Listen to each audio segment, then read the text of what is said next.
उत्तर प्रदेश में योगी ने जाति को खत्म करने के लिए बढ़ाया कदम, तो चंद्रशेखर का आया बयान। जाति को खत्म करने के मामले पर चंद्रशेखर ने जो कहा, योगी भी हैरान। चंद्रशेखर ने बताया कैसे खत्म हो सकती है जाति, योगी के फैसले पर उठाए सवाल। जानिए क्यों मचा बवाल, क्या कुछ चाहते हैं चंद्रशेखर जो लगभग है नामुमकिन। हाल ही में योगी ने एक बड़ा फैसला लिया जिसने पूरे राज्य की सियासत में हलचल मचा दी।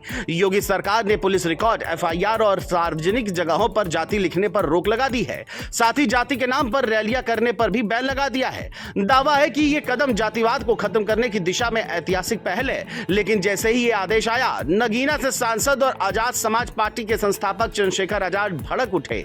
उन्होंने इसे बहुजन समाज की आवाज दबाने की साजिश बताया और सोशल मीडिया पर लंबी पोस्ट लिखकर योगी सरकार से सीधा सवाल कर डाला, जिसने समर्थकों को भी हैरान कर दिया है। रिपोर्ट्स की माने तो चंद्रशेखर ने कहा कि अगर सरकार सचमुच जातिवाद मिटाना चाहती है तो आधे अधूरे कदम उठाने से कुछ नहीं होगा। उन्होंने तंज कसते हुए कहा कि ये वही सरकार है जो कभी भगवानों की जाति बताती है।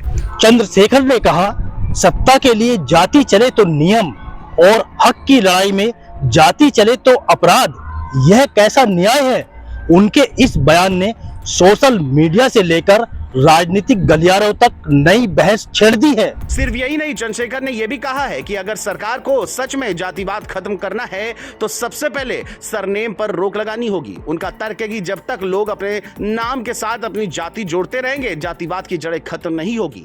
उन्होंने साफ कहा कि केवल FIR से जाति हटाने या जातिगत रैलियों पर रोक लगाने से समाज नहीं बदलेगा। इसके लिए भर्ती, ट्रांसफर, पोस्टिंग, ठेकों और सरकारी कामों में जाति देखकर होने वाले भेदभाव पर भी रोक लगानी होगी। चंद्रशेखर का कहना था कि सरकार का यह आदेश अधूरा है और असल में यह बहुजन समाज की ताकत को कमजोर करने का जरिया है।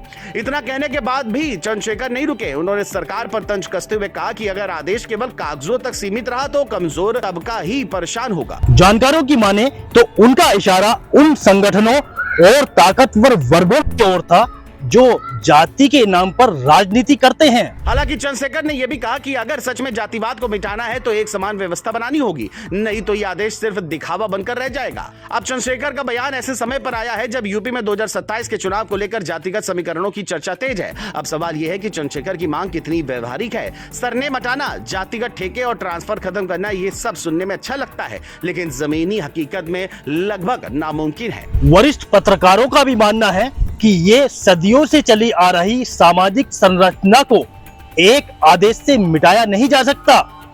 लेकिन चंद्रशेखर ने जिस तरह आईना दिखाया है उससे साफ है कि यह बहस और लंबी चलेगी। अब योगी सरकार जातिवाद खत्म करने की बात कर रही है और चंद्रशेखर उसी बहस को और गहरा करके पूछ रहे हैं। माना जा रहा है कि यह टकराव आने वाले दिनों में यूपी की राजनीति का सबसे बड़ा मुद्दा बन सकता है। अब आगे क्या होता है ये देखना होगा।